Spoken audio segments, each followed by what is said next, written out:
1.6 新角色阮梅、雪姨、真理医生即将来袭，这1.4真是1秒钟都待不下去了。让我们把想要角色波兰玩到端服，大家都迷上。相信大家都很好奇这3位角色的技能机制进度是吧？本期视频就为大家带来 1.6 3位新角色的前瞻分析，大家可以在弹幕上说说对3位角色的看法跟疑问。投币10经验，转发5经验，既可以提升你的等级，也可以让武教做出更好的内容。3年专注武教，后续也能第一时间获取星穹铁道最强攻略。首先，阮梅是太服以来首位限定同学辅助。要知道，目前的普什同学强者如云，得的都是人权角色，其中布尔尼亚邓斯以 90% 的登场率比肩裸刹福玄，常驻尚且如此，那阮梅这的5星限定强度还不得直接上天？不过阮梅虽然是兵系同学，但要知道目前崩铁的同学角色大多都非常泛用，即使是自带属性增伤的玉通艾斯达也没有被纯色队限制玩法，而阮梅作为首位限定辅助，也多半承担着德比万叶一样尽可能补强绝大多数主系的职责，所以希望阮梅是劲流专辅的小伙伴多半得失望了。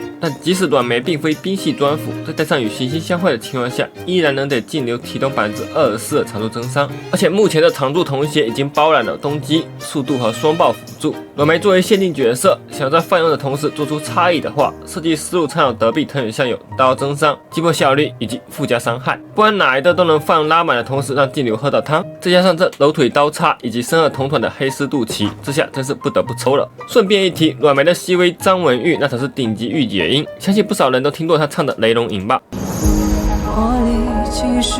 走我的骨骼，放任飓风从后中挣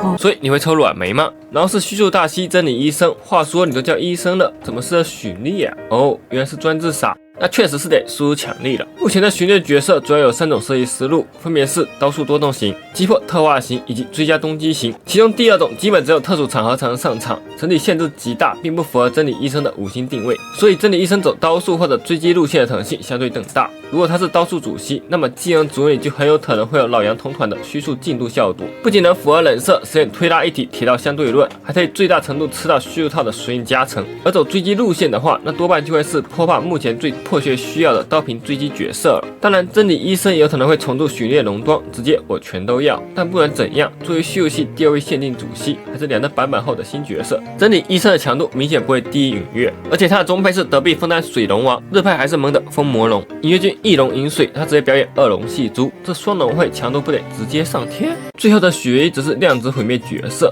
这位也是大家一直心心念的太湖卫星了。早在 1.0 的仙州主线中，雪姨就已经登场，结果不仅迟迟不时装，甚至还被自己的亲妹妹还要得提前插队。话说这大号妹妹配小号姐姐的配合，真是让人唏嘘不已。跟妹妹一比，雪姨充其量只能算神中平板，但随着她的时装，量子美少女队的平均身高藤还是有救了。雪姨的技能虽然尚未动态，但我们还是能从端方透露出的部分内容中短推1、2。首先，在崩坏 OP 星间旅行中，我们能探出雪姨的武器有2种形态，其中常规情况下会呈现锁链的形态，而在传统断裂下，锁链这种武器一般都是用来限制或者奴役敌人的。再结合雪姨的量子属性，那她的战绩多半就是和4星毁灭虎特一样，能直接做量子击破或者其他简易。而在星间旅行中，我们还能看到雪姨的锁链被折叠成标枪的形态，并做出了类似投射动作。这么看来，雪姨的大招很有可能具备断穿减防或者快速击破效果。总之，作为双形的角色，雪姨的动能性应当会非常丰富。不过众所周知，毁灭特色依然是拓散伤害，